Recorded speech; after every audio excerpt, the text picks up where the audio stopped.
Good morning, afternoon, or evening. I'm your host, Chase Majerus, your money millennial, and before I start, I want to give a special shout out to the team that worked so hard to create this new look for this week today.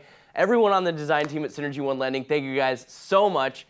You make this show, our show, look so awesome. Anyway, let's kick off your week the right way with some recent headlines.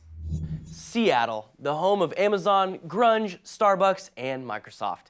It's also home to a large percent of the population who are ready to humble brag about how fast their city is growing. Oh, our housing market's crazy right now. You want to go get some real coffee and talk about it?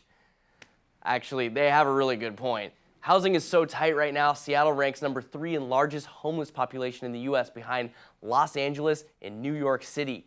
To combat those issues, Microsoft took it upon themselves to invest $475 million into affordable housing and another $25 million to address homelessness, which sounds great, but it also sounds like a glorified recruit tactic, like, hey, come work for Microsoft. Your home built by us comes with a free Surface Studio 2 and the newest Xbox One. Oh, great. Join us.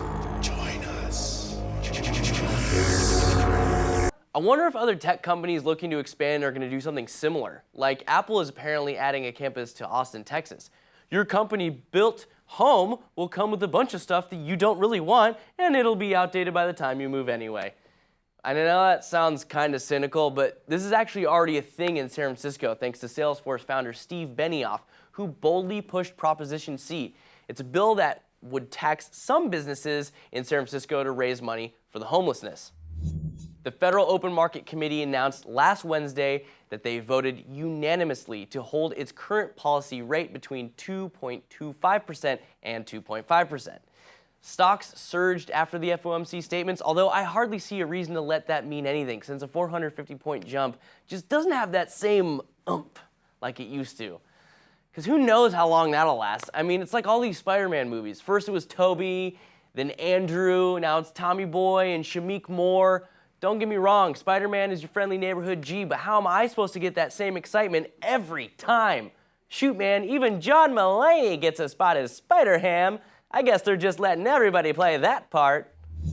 All right, so I found this article by Yahoo Finance, which, look, I know what you're thinking. Yahoo is like the Internet Explorer of browsers, but just give it a second, okay? We know the roadblocks for millennial home ownership: student loan debt, standstill incomes, record high home values. I mean, it really makes it difficult to put money into savings, especially when avocado toast is so gosh darn expensive. But look, here are 2 key findings for the 2019 study conducted by Yahoo.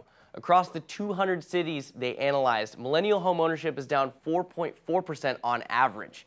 Only 42 cities saw the millennial home ownership rate rise. The top 25 cities where millennials are buying homes have an average median home value of $294,000, and the 25 cities where millennials are not buying homes have an average median home value of $284,300, whatever. So they've obviously deduced that home value alone is not a significant factor. All right, now it's time for your lightning round. We have no economic calendar update because nothing exciting is really happening. So anyway, let's hop to it. The Mortgage Bankers Association said that mortgage applications slid 3% for the week ending January 25th, 2019.